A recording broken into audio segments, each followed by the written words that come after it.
ano po ang gagawin kung may illegal deduction sa sahod ko at nang inilapit ko sa HR ay iginigiit po nila na tama raw ang naging deduction nila.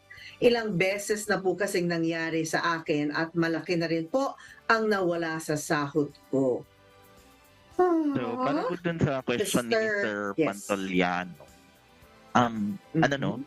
siguro kailangan natin i-qualify ano kaya yung illegal deduction na sinasabi niya. Marami kasing instances ng illegal deduction na kini-claim ng mga employees. Isa dun sa deduction, like for example, meron silang SS premiums na kumbaga sobra yung kaltas or nakaltas sa kanila pero hindi nahulog sa SS. So, ibang issue yun. Or sa PhilHealth or sa Pag-ibig premiums. Meron din namang other forms of deduction na kunwari, nag-allow sila na i-deduct yung certain amount kasi may pagkakautang sila sa company tapos babayaran nila tapos sobra pala yung deduction. Or meron pang other forms of deduction na pinag-usapan nila ng company.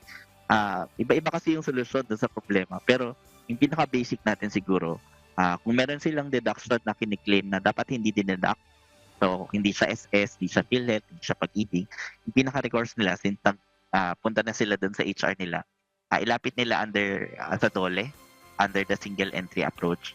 So, yung single entry approach, binibigyan sila ng opportunity para makausap yung employer nila sa harap ng conciliator, mediator sa DOLE. Yun, pag-uusapan nila yung dispute, ano ba yung nature ng deduction, justified ba yung deduction, at saka yung amount ba ay justified din. Kasi yung claim niya is merong illegal deduction. Pwede kasi na pinayagan niya yung deduction pero sobra yung amount, or pwede naman na wala siyang pinapayagang any deduction dun sa salary niya. So, under the single entry approach, pwede pag-usapan yun within the period of 30 days from the filing. Tapos, kapag hindi sila nagkasundo, pwede magpo-progress yung kaso. Pero usually, kapag dun sa single entry approach, kung mapag-uusapan naman nila ng maayos sa harap ng conciliator, mediator, nabibigyan naman ng resolution yung nagiging problema nila. Usually siguro kung meron kung si Mr. Pantoliano mag-isa lang sa Okay. employee, possible kasi na hindi lang siya yung nakakaranas ng illegal na deduction. So, kung hindi nila talaga maibigay or makausap ng maayos yung HR department nila, maganda mag-seek na sila ng intervention from the DOLE. Attorney, may question ako, Miss Jackie, with your permission po. Mayroon bang pagkakataon, halimbawa, dinulog niya ito doon sa single entry approach diyan sa DOLE?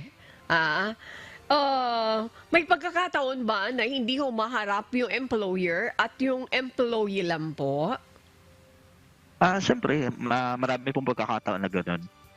Sa single entry approach kasi, yung ginagawa dyan, kunwari, yung empleyado, dumulog siya doon sa mesa, doon sa desk mismo. Siya yung binibigyan ng responsibility ng DOLE para ipadala yung notice na kailangan silang pumunta sa DOLE for the hearing. So, for example, kung hindi niya napadala yung notice, hindi makakapunta sa hearing yung employer. Kung late natanggap ng employer yung notice, tapos yung schedule, for example, ang hearing ay kinabukasan, tapos hindi niya napadala ngayon, hindi makakapunta yung employer. Pero meron din namang instances talaga na yung employer, hindi siya nakakapagpadala ng representative. Maraming dahilan kung bakit hindi nakakapunta yung employer. I-discount natin yung, kunwari, yung employer, bad faith talaga siya. Pero maraming instances kung bakit hindi po nakakapagpadala ng representative. Pero yun nga, sabihin na natin na hindi yung marap talaga yung employer kasi meron pa namang series of hearings po kasi yan. So, hindi lang naman isa. So, kung hindi sila humarap ng ilang beses within a period of 30 days, proceed na po yan dun sa formal filing talaga ng kaso.